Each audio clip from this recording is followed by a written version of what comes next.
will dance for Tilly and the other unborn children? Hi, I'm Melissa Dykman. A couple years ago, I was at a women's conference at the Ark Encounter, and an older woman that I didn't know, who was sitting to my left, leaned over and said, "Have you ever heard of Tilly by Frank Peretti?" And I said, "No, never." And I thought maybe she was just making conversation. She said, "It's about abortion. You should read it." And I found this kind of intriguing because I was already involved in pro-life ministry.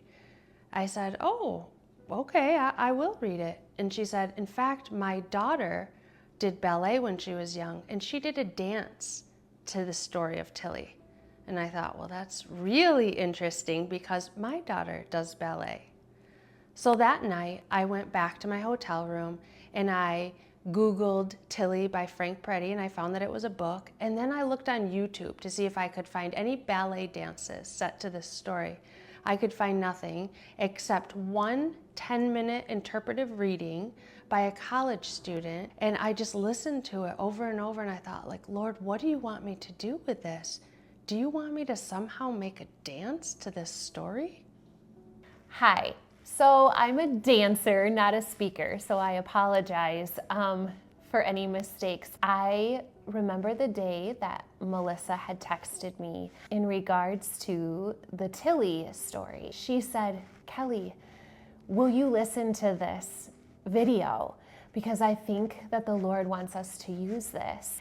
And so I listened to it, and I got probably halfway through and started bawling, and I thought, yes, the Lord wants to use this. And so she said, "Kelly, will you help put this to reality?" And I was like, absolutely.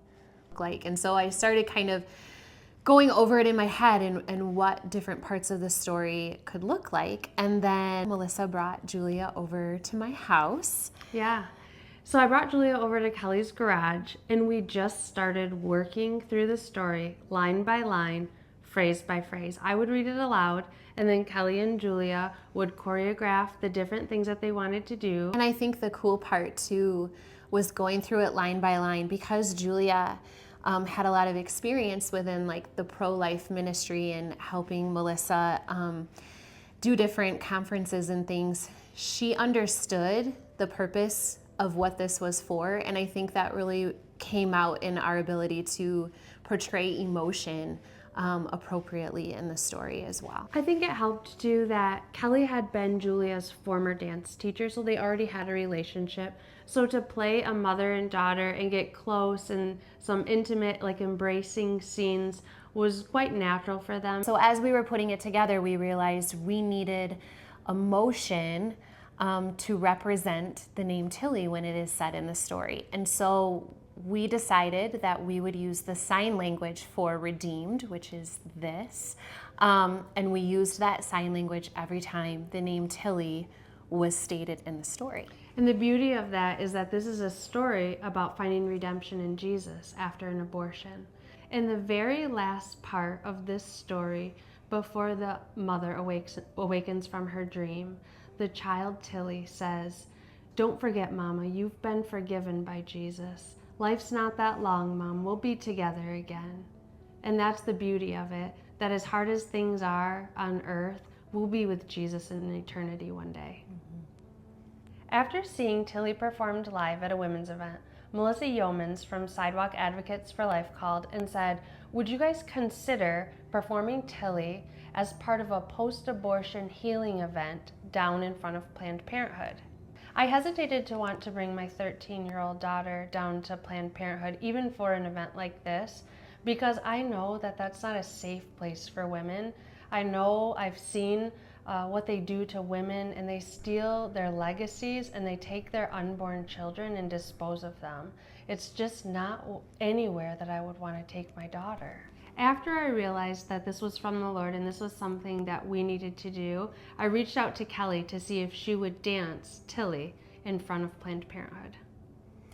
So when I got the text from Melissa, my initial thought was, oh my, I've never done anything like this before, and it was a really big step out into something I had never experienced before.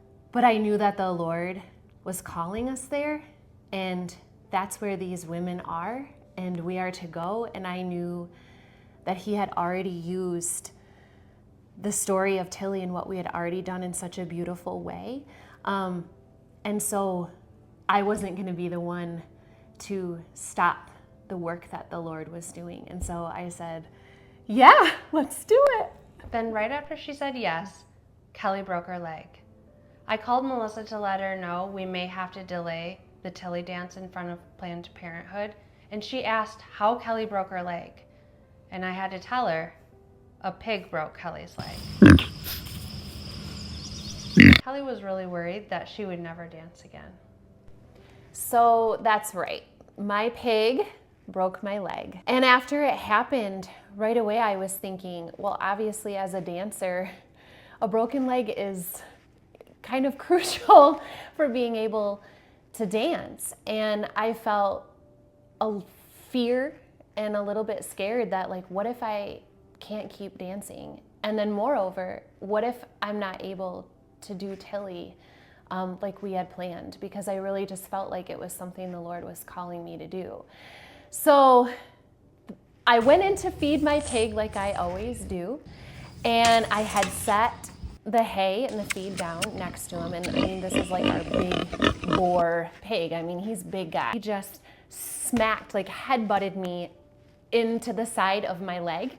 I went down immediately, tried to stand up to get out of the pen, and I couldn't obviously stand up. So I army crawled to the other side of like the electric wire that we have around the pig pen.